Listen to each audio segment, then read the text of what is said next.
नमस्कार बच्चों, स्वागत है आपका हमारे YouTube चैनल में। मैं आज आपके लिए लेकर आया हूँ त्रैमासिक परीक्षा 2024 और 25 जो कि आपकी 18 तारीख को होने वाली है। अगर आप भी कक्षा 9th के विद्यार्थी और तैयारी कर रहे हो, हिंदी का पेपर आपको देना है, तो इस वीडियो में अंत तक बने रहिए। आपको एक से एक हम प्रश्नों के सारे जवाब बताते जाएंगे और आप देखते चलिए। सबसे पहले समय इसका 3 घंटे रहेगा और पूर्णांक 75 अंक का रहेगा। निर्देश जितने भी प्रश्न परीक्षा में आएंगे उन सबको हल करना है। केवल अगर अथवा दिया है तो उसका एक प्रश्न आपको हल करना है। प्रश्न क्रमांक 1 से लेकर प्रश्न क्रमांक 5 तक वस्तुनिष्ठ प्रश्न हैं। चलो चलते हैं आगे प्रश्नों पर।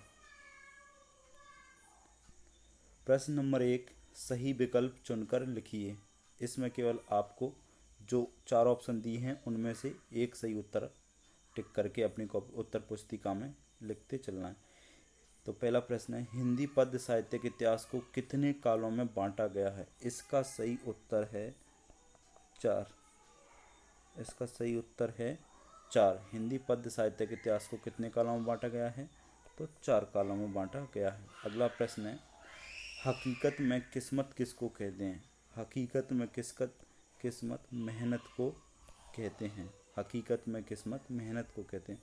तो बच्चों, आप लोग भी अपनी एक कॉपी ले लीजिए और पेन ले लीजिए, जिसमें केवल आप जो जो मैं उत्तर बताता जा रहा हूँ उनको लिखते चलिए। उसके बाद अगला प्रश्न है, बीजक के रचनाकार हैं? तो बीजक के रचनाकार हैं कबीर दास जी। बीजक के रचनाकार कौन हैं? कबीर दास जी। अगला प्रश्न है, रन फॉर यूनिटी मैराथन दौड़ कितने किलोमीटर लंबी थी? तो इसका सही उत्तर है 3 किलोमीटर। कितने किलोमीटर लंबी थी? 3 किलोमीटर। रन फॉर यूनिटी, ये आपका ब्रिज कोर्स का क्वेश्चन है ये वाला, और ये भी आपका ब्रिज कोर्स का प्रश्न है। ज़रूरी नहीं है कि यही वाला प्रश्न आए, लेकिन ये प्रश्न बहुत इंपॉर्टेंट है, आपको परीक्षा में 100% देखने को मिल सकते हैं। अगला प्रश्न है, सुरेंद्र में कौन सी संधि है? सुरेंद्र में कौन सी संधि है? तो इसका सही उत्तर है गुण स्वर संधि। इसका सही उत्तर है गुण स्वर संधि। सुरधन इंद्र, सुरधन इंद्र, इसका सुरधन इंद्र इसका संधि विच्छेद होगा। अगला प्रश्न, मेहमानों को खाने में सबसे ज़्यादा क्या पसंद था? तो आपने इस प्रश्न को काफ़ी अच्छे से पढ़ा होगा। इसका सही उत्तर है पापड़। मेहमानों को खाने में सबसे ज़्यादा क्या पसंद था? पापड़। चलो चलते हैं अगले प्रश्न नंबर 2 पर।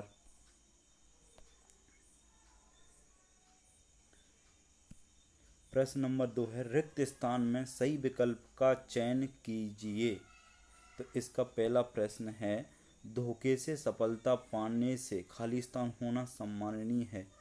तो धोखे से सफलता पाने से असफल होना सम्माननीय है। इसका सही उत्तर है असफल। अगला प्रश्न है, भारत का अंतरिक्ष केंद्र खाली स्थान है। तो भारत का अंतरिक्ष केंद्र है इसरो, जो कि बेंगलोर में है।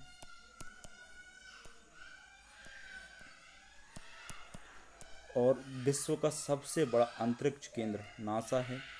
विश्व का सबसे बड़ा केंद्र अंतरिक्ष केंद्र नासा है, जो कि अमेरिका में है। विश्व का सबसे बड़ा अंतरिक्ष केंद्र नासा है, जो कि विश्व में। भारत का अंतरिक्ष केंद्र इसरो है, जो कि बेंगलोर में है। अगला प्रश्न है, संधि के प्रकार खाली स्थान होते हैं। संधि के 3 प्रकार होते हैं, स्वर संधि, व्यंजन संधि और विसर्ग संधि। सिंपल सा प्रश्न, आप सभी को आता भी होगा। प्रश्न नंबर 4, अंधों के लिए खाली स्थान का प्रयोग होता है। तो इसका सही उत्तर है ब्रेल लिपि। अंधों के लिए किस लिपि का प्रयोग होता है? ब्रेल लिपि का प्रयोग होता है। प्रश्न नंबर 5वां है, जहाँ बात को बढ़ा चढ़ाकर कहा जाए वहाँ अतिशयोक्ति अलंकार होता है।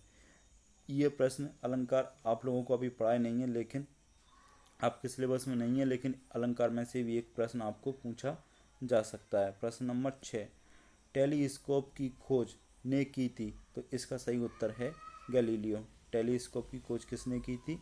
गैलीलियो ने की थी। चलो चलते हैं अगले प्रश्न पर।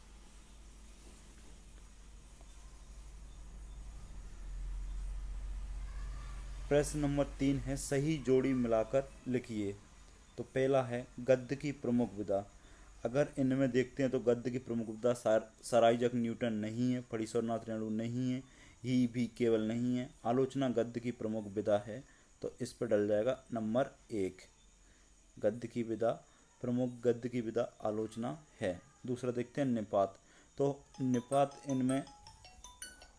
इनमें निपात दिखाई दे रहे हैं केवल, ही भी और केवल। तो इस पे हो जाएगा आपका प्रश्न नंबर दूसरे का।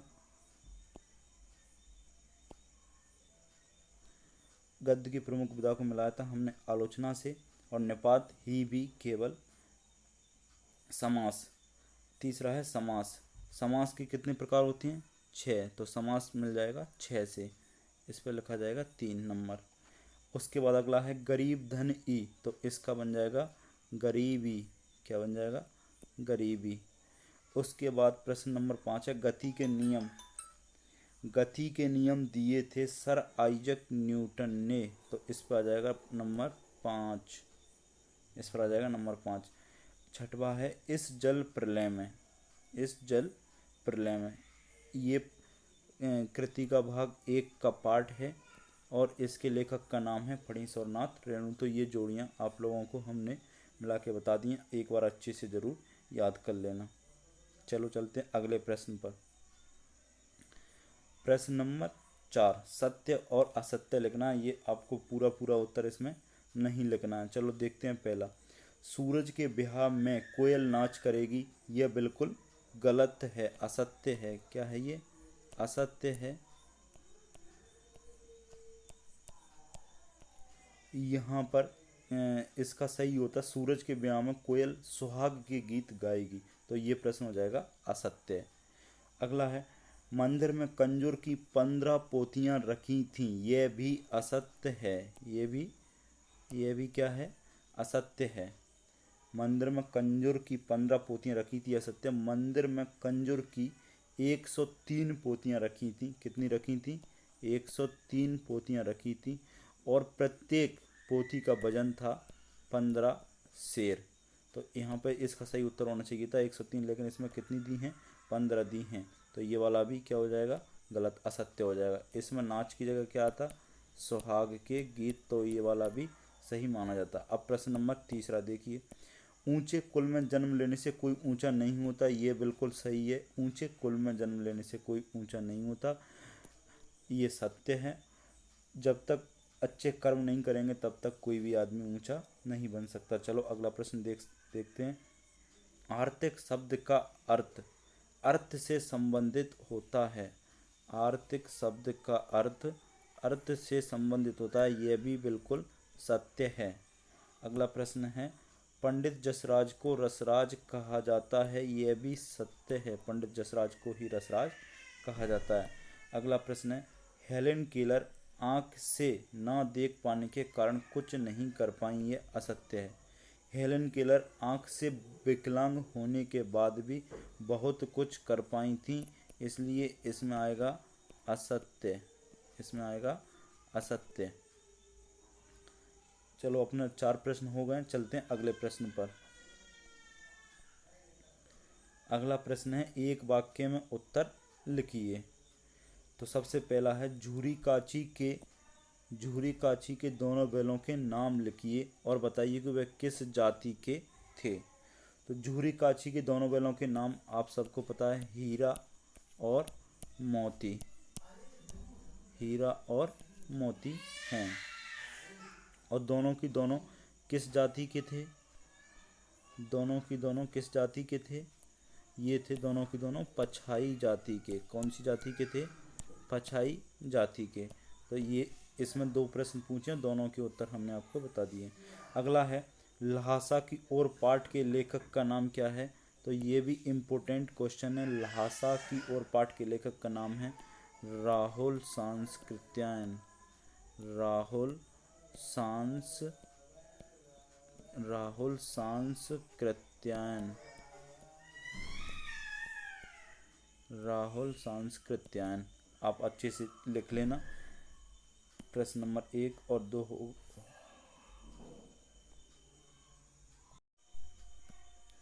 तो चलिए बच्चों अगले क्वेश्चन पर चलते हैं। अगला प्रश्न है, गद्य की 4 गौड़ विधाओं के नाम लिखिए। गद्य की 4 गौड़ विधाओं के नाम लिखिए। तो गद्य की विधाएं 2 प्रकार की होती हैं, प्रमुख विधाएं, प्रमुख और गौड़ विधाएं, प्रमुख विधाएं और गौड़ विधाएं। इनमें से कुछ होती हैं प्रमुख विधाएं और कुछ होती हैं गौड़ विधाएं। तो आप इनमें से दोनों को एक बार याद कर लेना। इनमें से आपको 100% परीक्षा में प्रश्न देखने को मिलेगा। तो गद्य की 4 गौड़ विधाओं के नाम लिख दिए। आपको जो भी याद हो, जीवनी, आत्मकथा, संस्मरण, रेखा चित्र, वो आप यहाँ पर लिख सकते हैं। जीवनी, आत्मकथा, जीवनी, आत्मकथा, जो भी आप लिखना चाहो, संस्मरण और रिपोर्टाज भी आप लिख सकते हो, जो भी आपको याद हो। चलो चलते अगले प्रश्न पर। अगला प्रश्न है, कबीरदास जी की मृत्यु और जन्म, कबीरदास जी की मृत्यु और जन्म कहाँ पर हुआ था? तो कबीरदास जी का जन्म हुआ था काशी में। कहाँ पर हुआ था? काशी में। जन्म हुआ था काशी में और मृत्यु हुई थी मगहर, मगहर में। कबीरदास जी का जन्म हुआ था काशी में और मृत्यु हुई थी मगहर में। अगला प्रश्न है, डॉक्टर एपीजे अब्दुल कलाम के मित्रों के नाम लिखिए। तो कलाम जी के मित्रों के नाम, कलाम जी के 3 मित्र हैं। सबसे पहले तो कितने मित्र हैं? 3 मित्र हैं। सबसे पहला है अरविंदन, पहला नाम है अरविंदन, अरविंदन शिवप्रकाशन, अरविंदन शिवप्रकाशन, और लास्ट है रामानंद शास्त्री। अरविंदन शिवप्रकाशन और एक और है रामानंद शास्त्री, रामानंद शास्त्री। चलो चलते हैं अगले प्रश्न पर। प्रश्न नंबर 6, अंतरिक्ष यात्री की उम्र कितनी होनी चाहिए? तो अंतरिक्ष यात्रियों की उम्र 40 वर्ष, अंतरिक्ष यात्रियों की उम्र 40 वर्ष से 40 वर्ष से अधिक नहीं होनी चाहिए। अंतरिक्ष यात्रियों की उम्र कितनी नहीं होनी चाहिए? अंतरिक्ष यात्रियों की उम्र 40 वर्ष से अधिक नहीं होना चाहिए। चलो चलते हैं। अभी तक ये हो गए हमारे एक एक नंबर के प्रश्न, यानी कि वस्तुनिष्ठ प्रश्न आप लोगों के पूरे हो चुके हैं, जो कि 30 नंबर के हैं। अब चलते हैं 2-2 नंबर के प्रश्नों पर। प्रश्न नंबर 6, पहला प्रश्न है, हिंदी पद्य साहित्य को कितने कालों में बांटा गया है? नाम और उसकी समय सीमा लिखिए। तो हिंदी पद्य साहित्य के इतिहास को 4 कालों में बांटा गया है। इनके नाम है आधुनिक काल, रीतिकाल, भक्तिकाल और आदिकाल। ये इनका क्रम अगर पूछें तो पहला आदिकाल, भक्तिकाल, रीतिकाल और आधुनिक काल। उनकी समय सीमा आप लोग याद कर लेना कॉपियों में से। अगला है, इसी का तमाम भक्ति काल के कोई 2 कवियों के नाम और उनकी एक एक रचना लिखिए। तो आप भक्ति काल के कोई भी 2 प्रसिद्ध कवि लिख सकते हैं। जैसे आप कबीरदास जी को ले लो, एक कबीरदास जी और उनकी रचना का नाम बीजक, और दूसरा आप तुलसीदास को ले लो जिनकी रचना है रामचरितमानस। चलो चलते हैं अगले प्रश्न पर, जो कि आपका क्षितिज भाग 1 के पाठ 2 बैलों की कथा से लिया गया है। कांजी हाउस में कैद पशुओं की हाजिरी क्यों ली जाती थी? तो आप इसका प्रश्न का उत्तर याद कर लीजिए, यह भी बहुत इंपॉर्टेंट प्रश्न है। इसके अथवा में है, लेखक लंकोर के मार्ग में अपने साथियों से किस कारण से पिछड़ गया? तो लेखक, इसके पीछे 2-3 कारण हैं। एक तो लेखक का घोड़ा सुस्त था, वह धीरे धीरे चल रहा था। दूसरा, लेखक मार्ग भटक गया था, जो कि गलत रास्ते पर 1-1.5 मील दूर तक चला गया और फिर वहाँ से उनको लौटने में समय लगा। इसके कारण लेखक अपने साथियों से पिछड़ गया। चलो चलते हैं अगले प्रश्न पर। निम्नलिखित शब्दों के अर्थ लिखकर वाक्य में प्रयोग कीजिए। अल सुबह, इसका मतलब होता है प्रातः काल। क्या होता है? प्रातः काल। प्रातः काल या आज की सुबह। प्रातः काल या क्या होता है? आज की सुबह। आज की सुबह। उसके बाद दूसरा है सम्माननीय। इसका अर्थ होता है जो सम्मान के योग्य हो। जो सम्मान के योग्य। जो सम्मान के योग्य हो। जो सम्मान के योग्य हो उसको कहा जाता है सम्माननीय। सम्माननीय। चलो चलते हैं अगले प्रश्न पर। प्रश्न नंबर 8 के अथवा में है निम्न शब्दों के तद्भव लिखिए। ये आपको तत्सम शब्द दिए हैं और इनके आपको तद्भव लिखना है। जैसे स्वप्न का तद्भव होता है सपना।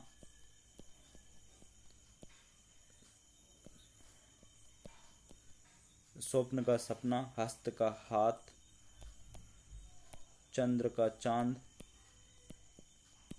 और साग का साग खुद तद्भव शब्द है, ये गलती से लिखा गया।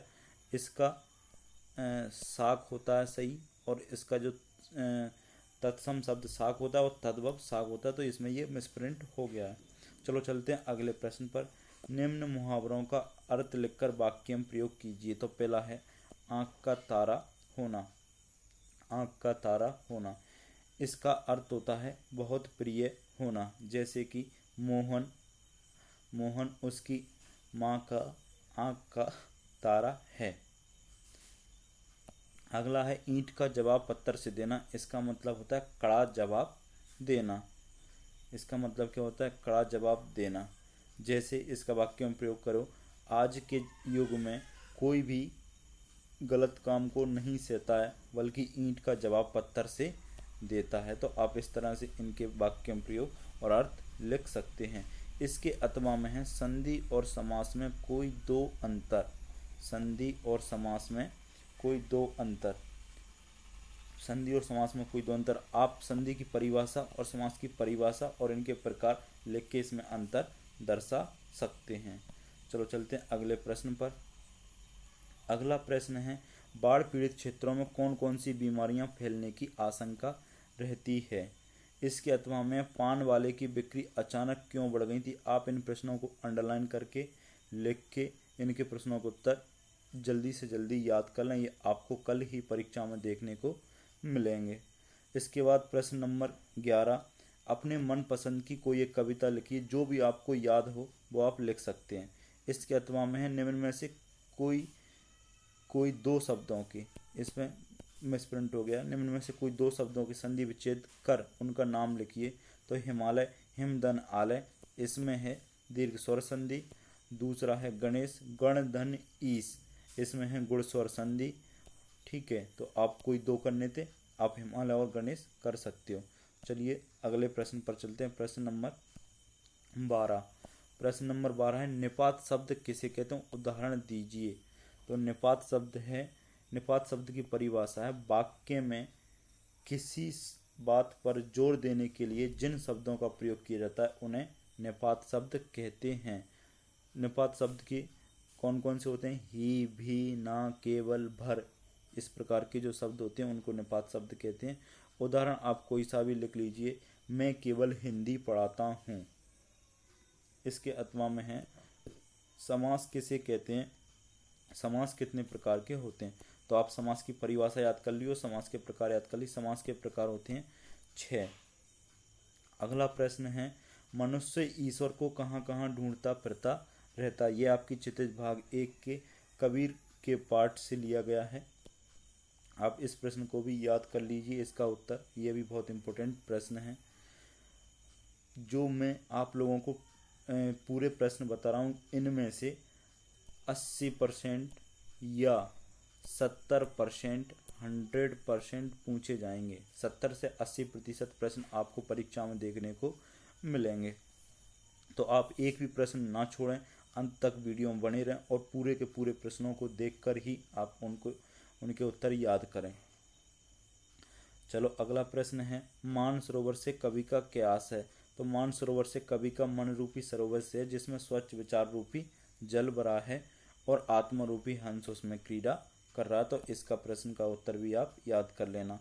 अगला प्रश्न है प्रश्न नंबर 14, इस संसार में सच्चा संत कौन कहलाता है।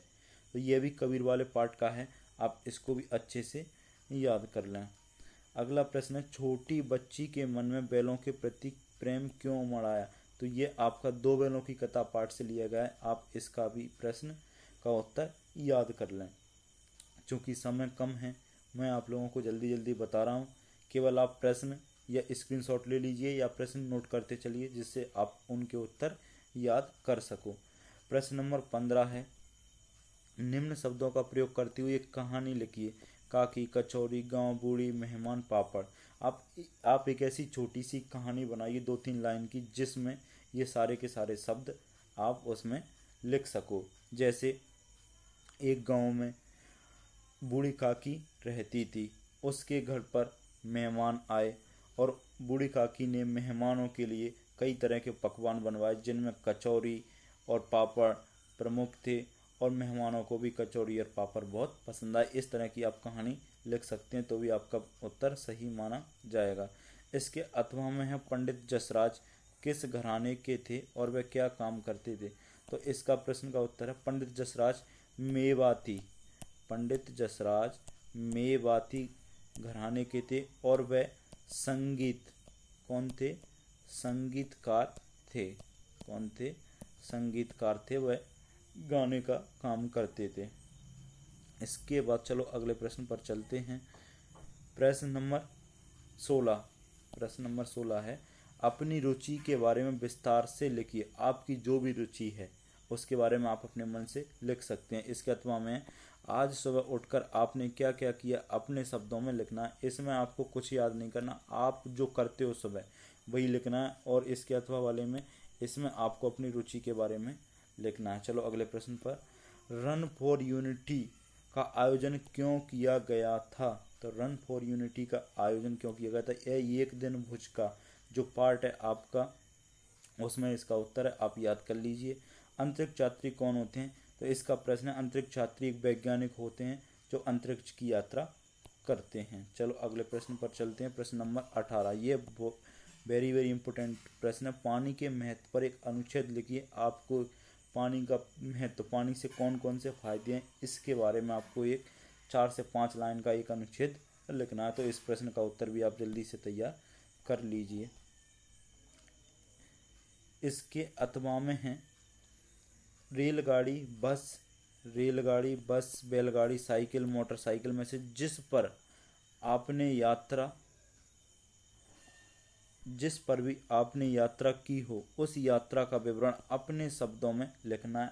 आप कहीं भी, आप चाहे स्कूल की यात्रा का वर्णन कर लो, या आपके घर से जिले, या कहीं रिश्तेदार, मामा मौसा, या कहीं और तीर्थ स्थल पर आप घूमने गए हो, उस यात्रा का अपने शब्दों में 4 से 5 या 6 लाइनों में आप वर्णन कर सकते हैं। ये भी बहुत इम्पोर्टेंट प्रश्न है, 100% परीक्षा में आपको मिलेगा, तो इसके प्रश्न को भी आप याद कर लीजिए।